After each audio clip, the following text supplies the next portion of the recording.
If you hate a person, you hate something in them that is yourself. What is not part of ourselves does not disturb us.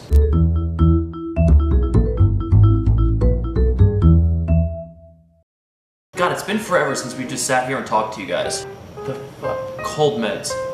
I'm on a lot of cold meds right now, so you should probably take everything that I say with a couple grains of salt. So can we just talk about how excited I am to do this theme? Mind you, I haven't really been on TPG long enough to incur that much haters, unless of course I try to sing Christina Aguilera, but every so often I'll get a troll over on my personal channel, not to mention that Will and I have to deal with trolls and haters all the time on his channel. But before we get started, let me just clarify something. A vast majority of the people on YouTube do not fall into the following categories. And just because you express a viewpoint that's different than mine does not automatically qualify you as a hater. You'll see as this rant unfolds that I'm speaking about people who take things just a little bit too far. Now there's really not much you can say about actual trolls. You know, the fuckers who love to speak in all caps and end their sentences with 6 fucking exclamation points, or just like to leave little one-word comments like, faggot. You know those fuckers. When it comes to these little festering piles of failure, it's best to just not acknowledge their existence at all. Most of them are just looking for attention anyway because their parents never paid them enough as a kid. The only time that I actually will humor a troll is if I feel like I can trick them into saying something that's really, really embarrassing, like, of course Hitler was framed, or, of course Obama is a Muslim, and the Antichrist. So instead, I'd like to address the other haters, aka the people who take their opinions way too seriously. Let me again start by saying that we YouTubers love you viewers. We really do. We make our videos for you and we could not do what we do without you guys. But now it's time to single a few of you guys out. First of all, we have the self-proclaimed experts, who are the people that like to butt in the comment section and say stuff like, well actually, Cher didn't release Believe until around 1998, so there's no way that you were dancing to that song when you were in 1st grade. Forget that you probably had to go on Google to find out that bit of information anyway, but really, does correcting that one little bit of information really alter the substance of what I had to say? Who cares if I was dancing to Cher in 5th grade or 3rd grade or 1st grade? Point is, there were pretty early hints that I liked penis. But what irks me about these people is not their incessant need to police everything we say. By all means, if it helps your self-esteem, go ahead and check everything I say against Wikipedia.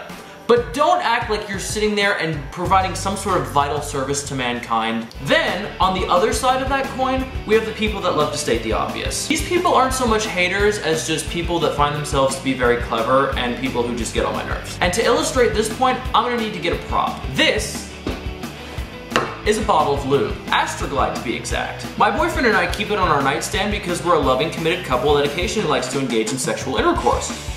And so understandably, when we're in bed, we want to kind of have it in reach at all times, so we keep it on our nightstand. And yet every time a video camera goes into our bedroom, there's always at least one person in the comment section that's like, haha, look at the pearl bottle of lube on their nightstand. I made an It Gets Better video a few months back, where I kind of bared my soul and talked about what it was like to be a victim of sexual assault. But some people couldn't bear to listen to a word that I said, aside from the fact that, oh my god, there was a bottle of Astroglide on the nightstand behind me. And I understand if you make that observation and can't help but just chuckle to yourself, but to then physically type out that thought and hit the post button and then put your thought out there for everyone to see, yeah, not your best decision in the world. Then we have the self-anointed critics. These are the people who don't necessarily have anything of real substance to say. They just come in and impose themselves and their opinions on everyone and expect the rest of us to treat it like scripture. I'd be fine if like a fellow vlogger came in and wanted to kind of offer a few tips because he felt like the lighting or the sound in my most recent video was subpar. That's one thing.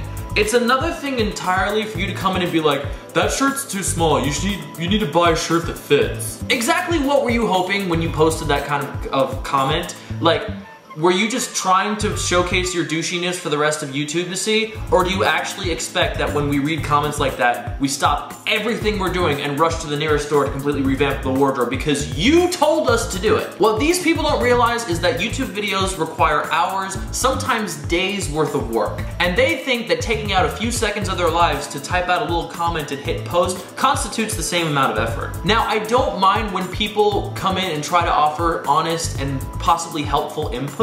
Dare I say that's one of the few times that the YouTube comments section is actually good for something. But unless you're David Fincher or Steven Soderbergh, know that we YouTubers are the ones that ultimately have the say-so over our videos. And just because we don't take your comment to heart doesn't mean that we have a vendetta against you personally. And if you feel that strongly about it, then make your own damn YouTube videos. And finally, we have my favorite group, which are the bitches who need to feel the need to fill the void of the comment section with their incessant whining. What happened to the old Thursday? I like the old Thursday better. The old Thursday wasn't so mean to us. Okay, I get it. My humor can be a bit of an acquired taste. But hey, if acerbic witticisms and dick jokes aren't your thing, no one is forcing you to watch. So allow me to kindly direct you to the left, to the upper left, the little button that says back. Because you leaving some whiny comment is almost as big a waste of time as forcing the rest of us to read it. And yes, I try to read the comments on all of the videos that I post, which might be why these people piss me off so much. Fuck me for thinking that people should actually try to say something useful in the comment section. For instance, if you agree, feel free to share an anecdote of the kind of haters that I've listed. Or, better yet, if you feel like there's a kind of hater that I missed, feel free to share with everybody. And if you disagree, please, by all means, do your best to explain to me why I'm wrong. But if all you want to say is that you like or you hate this video, then let me kindly direct you to the little thumb buttons here on the bottom right. And so get busy, folks. And in the meantime, I will see you guys next week. My name's RJ. Thanks for watching.